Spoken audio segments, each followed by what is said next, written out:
For today's video nga mga mi, nagluto tayo ng pork ribs with corn dahil nga nakakaluwag-luwag na tayo, nakakapagluto na rin tayo ng medyo masarap na ulam. Dati kasi mga mi, puro sardinas lang ang inuulam namin at saka mga talbos-talbos. What?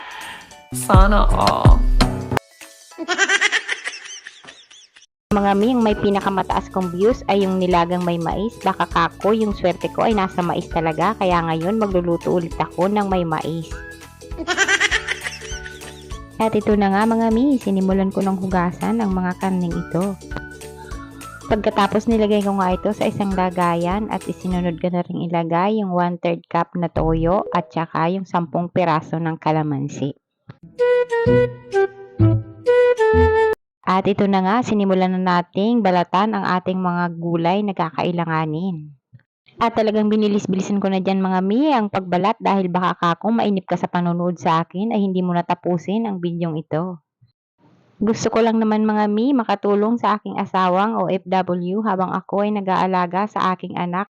Pinagdaanan ko rin kasi mga mi ang pagiging isang OFW, napakahirap din naman talagang malayo sa pamilya. Lahat din ng pagtitipid ay ginawa ko upang pag-uwi ko ng Pilipinas ay may maiuwi rin akong cash.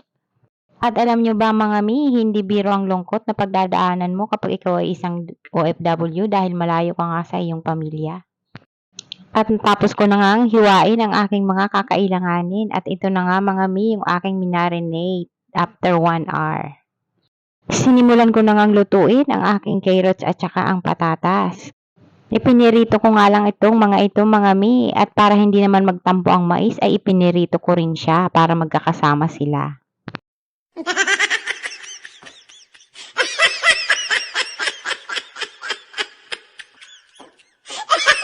Nga wala talagang tampuhan, ipinirito ko rin ang pork ribs. What?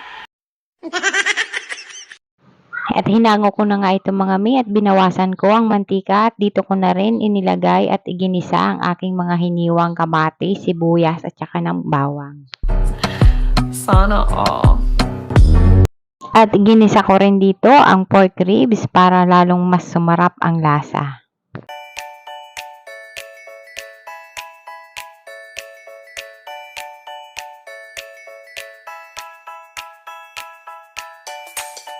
At nang ganito na nga mga mi, ay nilagay ko na ang bell pepper. At yung sabaw ng ginamit ko sa pag-marinate. At nilagyan ko rin yan ng mainit na tubig at syempre galing sa thermos para mabilis siyang maluto. At tinakpan ko muna ito sa loob ng 15 minutes at pagkatapos nilagyan ko siya ng tomato sauce.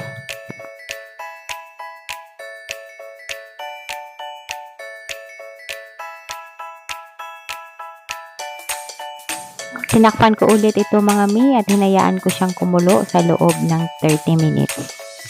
At nang lumambot na nga mga mi, ang aking mga karne ay nilagay ko na ang carrots, mais at saka ang patatas na aking pinirito at hinalo-halo ko ito. At pinakulo ko ito sa loob ulit ng 5 minuto.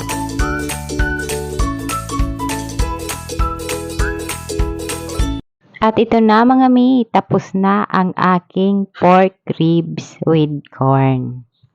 Thank you for watching everyone. Bye! Yuma!